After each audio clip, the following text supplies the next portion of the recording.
course, he's explaining how the Rockefellers had created effectively a monopoly, not just on pharmaceuticals, but taking over medical university colleges, controlling the funding, controlling all the medical and peer-reviewed journals, okay?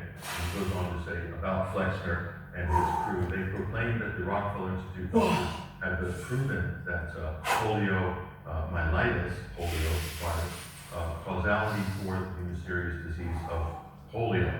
They hadn't done anything of the sort. And he explains, Flexner and Lewis even admitted that we failed to utterly discover bacteria in their film preparations of cultures that could account for this disease. Among a long series of propagations of the virus of monkeys, not one animal showed in the lesions. The Koki described by some of the previous investigators, we had failed to obtain any such bacteria from the human material studied by us.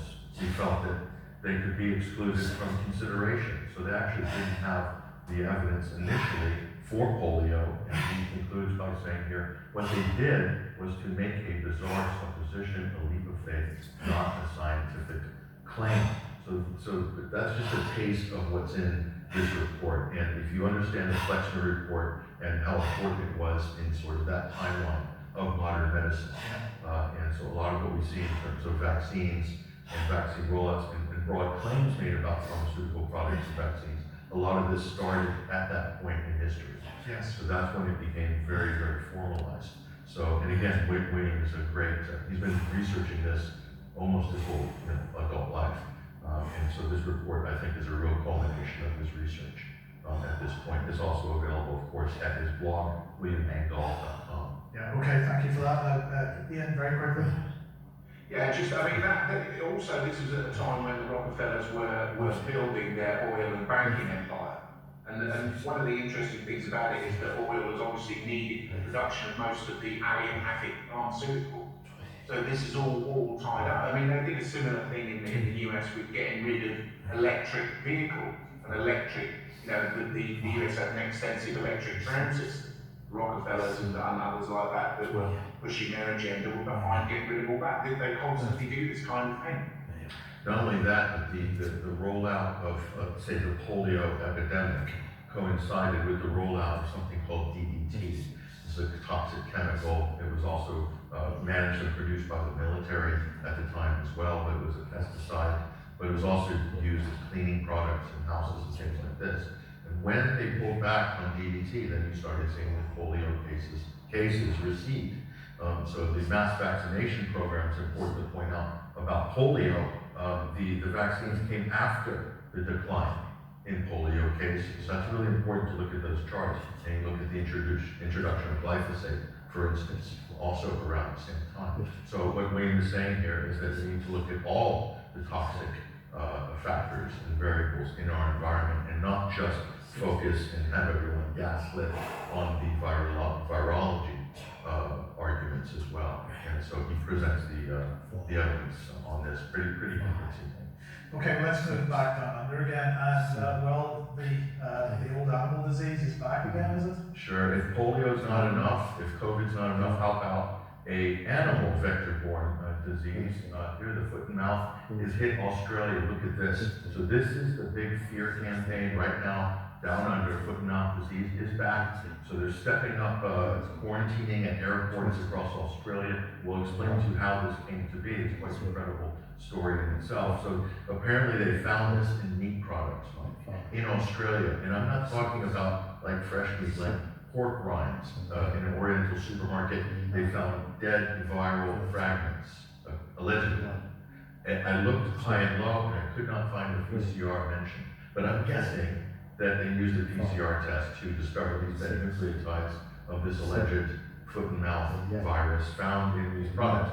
The other one was in a sandwich that was supposedly came in someone's bag, allegedly contaminated. So mats and everything put out there. Folks, let's take a look at this News 7 news package here. This is beautiful propaganda. Watch closely. The Australians really show us how it's done.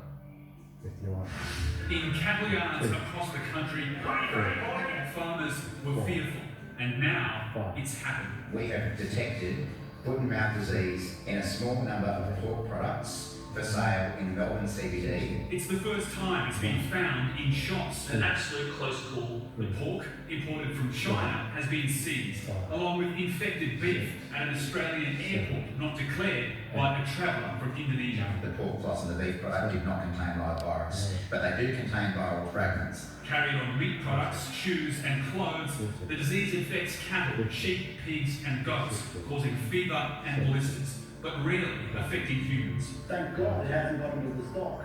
Because if it does, it could mean the destruction of millions of animals, decimating Australia's meat and livestock industry and wiping $80 billion from the national economy. But it's only a food bill.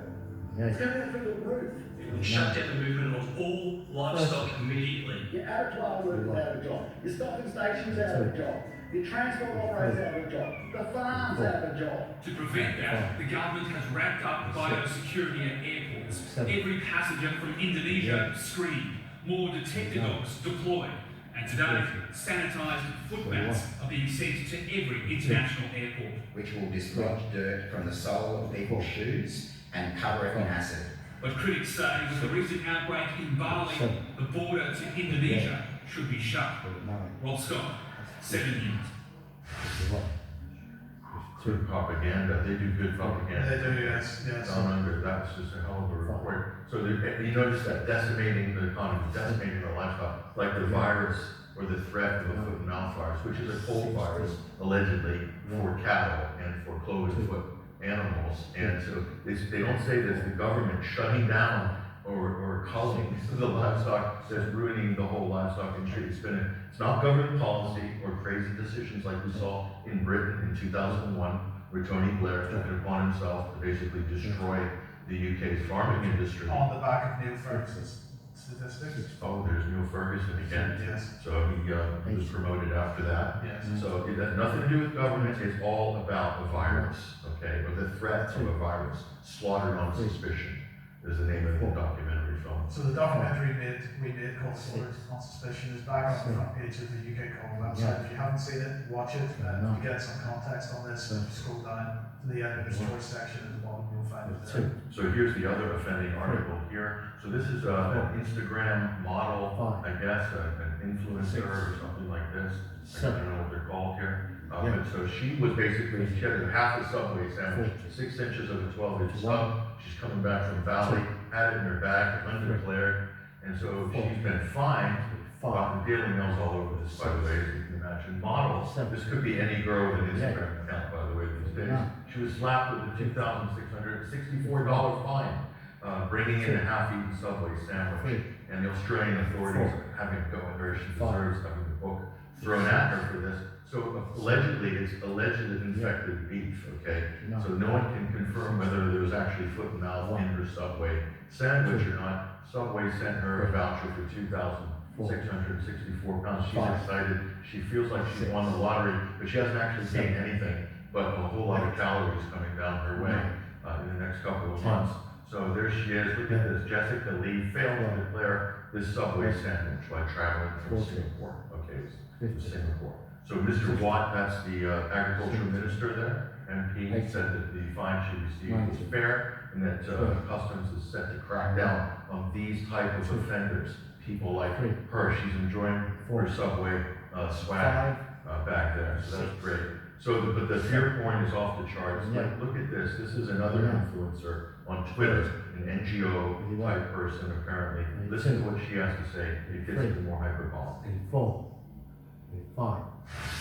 Good morning all, this is Naz coming to you from the Shelter Black Hole Layla with a little message particularly for our more urban friends. So most people in Australian agriculture now are aware we have a horrific disease called foot and mouth disease up in Indonesia and Bali.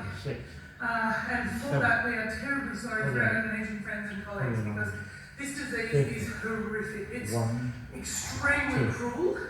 And it's massively important that we keep it out of Australia. So, foot and mouth disease essentially scabs up and rots off the mouths and feet of livestock, so they have to be euthanized. In Britain it happened, and they euthanized millions of stock. So pet goats, all like herds and flocks of sheep and cattle, The ramifications if this disease gets to Australia will be immense. It will destroy families, rural communities, but importantly, it will also destroy your ability to eat safe Australian grown meat. So my ask is please wash everything that you bring back. You better still bring your clothes, leave your clothes and your shoes over there.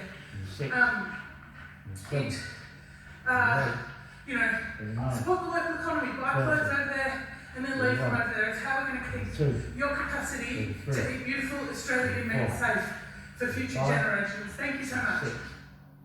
That's what the Daily Mail shows to boost, basically. Yes. So that's the sort of commentary you're getting in the UK media.